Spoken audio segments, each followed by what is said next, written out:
Channel पर खुशामदीद। आज की कहानी बहुत मजेदार है, तो आए कहानी शुरू करते हैं। एक शहरी आदमी और एक किसान एक साथ सफर कर रहे थे।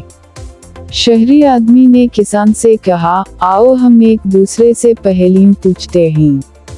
जो पहेली का जवाब सही नहीं देगा, इसे 500 रुपए देने पड़ेंगे। किसान बोला, नहीं जनाब, आप पढ़े लिखे हैं, आप 500 रुपए दिएगा, मैं 200 रुपए दूंगा। शहरी आदमी राजी हो गया।